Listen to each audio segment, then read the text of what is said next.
It's finally here, Sunday, the big game, Super Bowl 49, and what a monster matchup it is. Bill Belichick, Tom Brady, and the New England Patriots facing off against Pete Carroll, Russell Wilson, Marshawn Lynch, the Legion of Boom, and the Seattle Seahawks. This is a monster matchup. This feels like a Super Bowl should feel in so many different ways. With all the talk about the Seahawks and their love of Adderall and the Deflatriots, if you will, now we're getting to the nitty-gritty. Now we're getting to the game itself. And we're hoping that this is going to be the monster, great, epic Super Bowl that we expect it to be. Now, how did both teams get there? First, you look at the New England Patriots. It most certainly didn't look like a quarter of the way through the 2014 season that they'd be in this position right here, right now. They started off 2-2. They were coming off an embarrassing dismantling by the Kansas City Chiefs on Monday Night Football, to where reporters were even asking Bill Belichick if it was time to entertain the thought of making a change at the quarterback position. Well, the Patriots did quite nicely for themselves, and they found their rhythm, they found their identity, and they changed their season entirely. They went 10-2 the rest of the way. They won in the divisional round, found a way to win over the Baltimore Ravens, a game in a lot of ways that maybe they shouldn't have won, and then completely owned and dismantled the Indianapolis Colts in the AFC Championship game in Foxborough. And then you look at the Seattle Seahawks, the Super Bowl 48 champions, who early on in the season didn't really look like the defending Super Bowl champions. The offense was really struggling.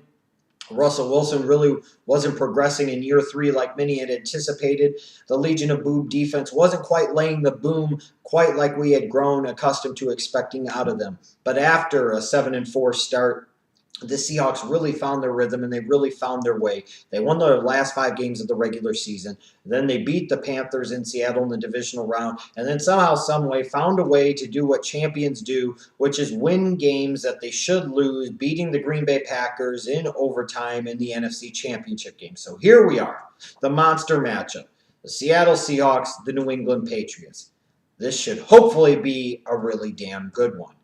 Who's going to win and why? Well, let's first look at how each team can win this game and what they need to do to be able to ensure themselves a victory come Sunday. Let's start off with the AFC champion New England Patriots. The first thing they must do is commit to running the ball early and often, even if it doesn't work early, even if it seems like an exercise in futility. They must find a desire, a passion, a commitment to that running game early and often, trying to pound the ball between the tackles, mixing in some outside runs, maybe with somebody like a Shane Vereen. They must commit to that running game, because if they allow themselves to be made one-dimensional by that Legion of Boom Seahawks defense, they're going to be in for a long day.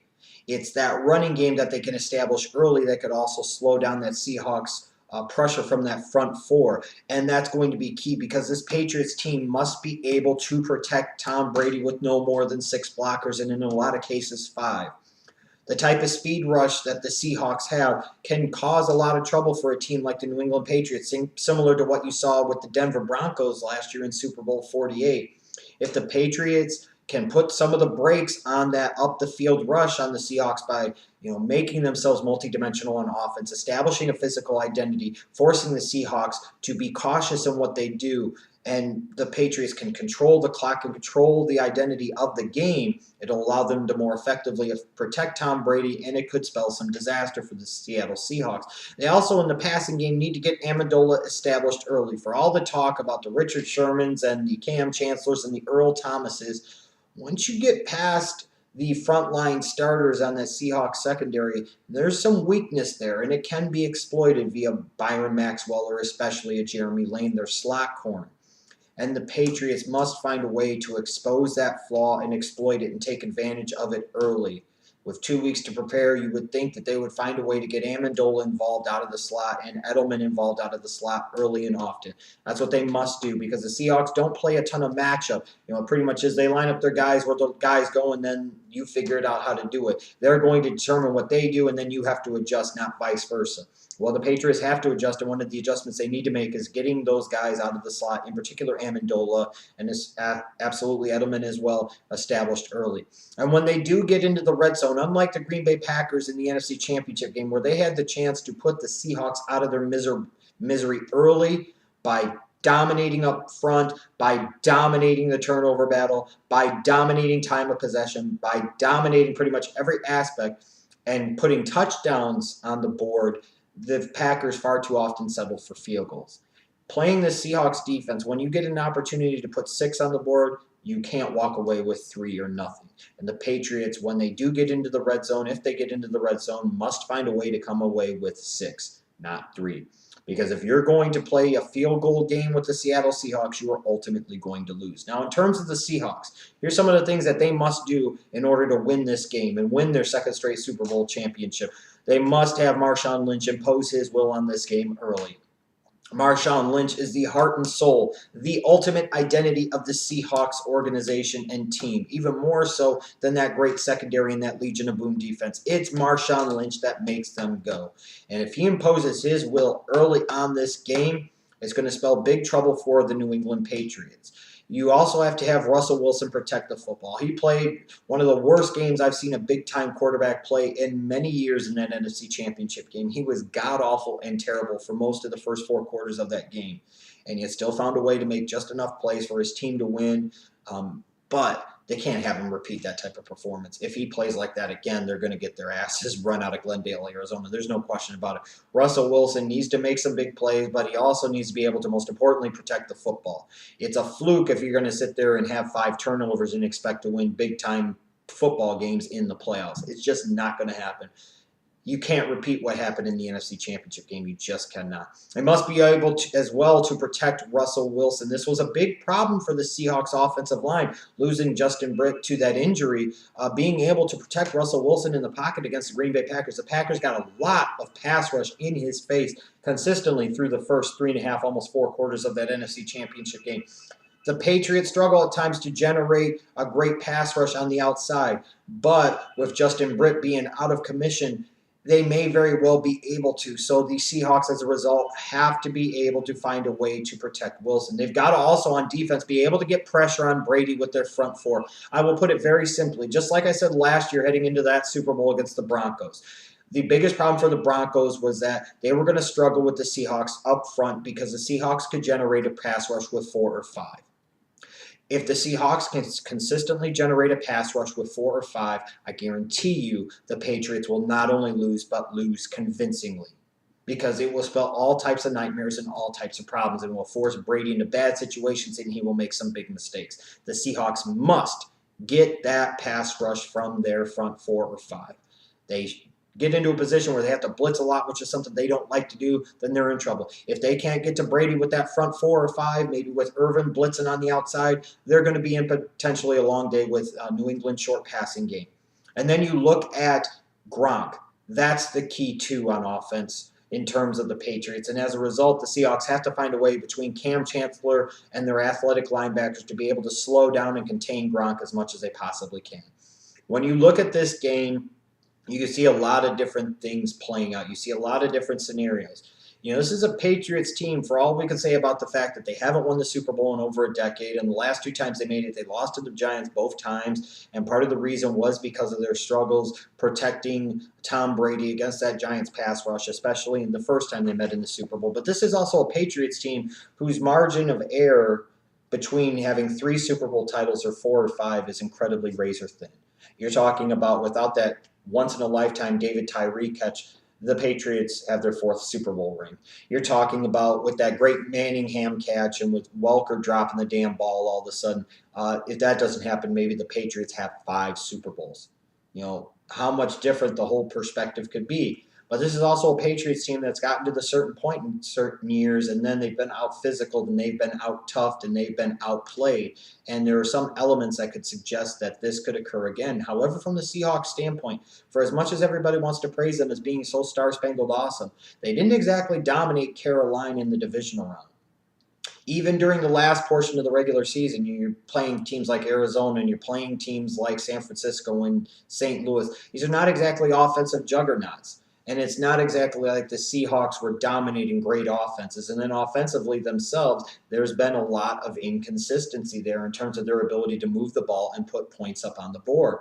This is not the same Seahawks team as a year ago. Frankly, I don't think they're quite as good of a team defensively and offensively as they were a year ago.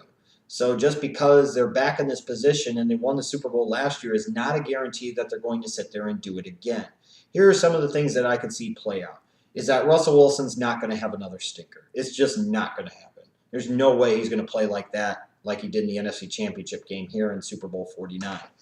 You know, when you also look at this too from a Patriots standpoint, what does their domination of the Colts really say about the AFC? Because let's face it, for as much as a lot of people are looking at it now and basing the Patriots and what they expect them to do in the Super Bowl off of that victory against the Colts, it's not like the Colts under Andrew Luck and Chuck Pagano have had any type of success whatsoever, any type of real competitiveness with the Patriots. Furthermore, this was a Colts team that had beat the Broncos badly the week before, and this was a Patriots team that had to overcome two 14-point deficits against the Baltimore Ravens at home in Foxborough. The Patriots damn near barely made it to this position. So let's not automatically crown their asses either. They've got some flaws and they've got some serious questions. In some ways, though, I do look at this Patriots team as a better version, a more gel version of the 2013 Denver Broncos. So I'd be highly surprised if they're going to sit there and implode the way that Peyton Manning, John Fox, and the Denver Broncos did in Super Bowl 48. As I referenced earlier, I think the Seahawks are a slightly lesser version of the 2013 edition. One key thing for this, though, is that with the Patriots and their love to spread people out and try and get you into nickel and dime defenses, is that Seattle, with the athletes that they have both in the secondary and in particular in their linebacking core, they can run their base defense more than any team in the National Football League. And that is a significant problem because that could suggest that the Patriots will have some trouble running the football against this team. And then instead of New England dictating the matchups, it'll be Seattle that dictates the matchups, forcing New England to respond. And also what happened, similar to the Denver Broncos last year, we found out what happened when they really got smacked in the mouth by a physical NFC team. What's going to happen when New England has the same thing happen? Because it's going to happen. We could sit there and talk about this. We could talk about the awesomeness of Belichick. We could talk about the awesomeness of Brady. We could talk about the flake game. We talk about all this other crap. But the bottom line is the AFC was weak again this year, and you saw that in the playoffs. What happens when New England gets smacked in the mouth by a more athletic, more physical NFC team? The answer, in my opinion, is a second straight Super Bowl championship for the Seattle Seahawks. I don't envision this being the whitewash and blowout that last year's Super Bowl was. Most certainly hope to God that it's not that case. But when I look at this game, you've got a team with championship experience, a team that is itching for a place in history against another team that is also in a lot of ways itching for history. But you have a Seahawks team with a lot more championship experience, and the style of play of which they play in big games lends to them playing better in those big games. They play very loose. They play very relaxed. They stay within themselves. They're not really bogged down and weighed down with a lot of thinking. They just go out there and play. Where this could be a situation where Brady and Belichick try to think too much, try to out-cute themselves, and as a result, the shit could really hit the fan or really implode on them. I look at it right now, and the way I see it, my opinion, is that this New England Patriots team doesn't quite know what they're in store for come Sunday. I think the Seahawks will be able to impose a physical will on offense. I think they'll be able to generate a great pass rush with their front four defensively and get in Brady's face and affect the timing and rhythm of that Patriots passing game and restrict what LeGarrette Blount could do in the running game. I don't think this will be a huge blowout, but I think the Seahawks will dominate and establish themselves as one of the better teams we've seen in quite some time, the new dynasty of the National Football League, and will end up being Super Bowl 49 champions, beating the New England Patriots 26-16.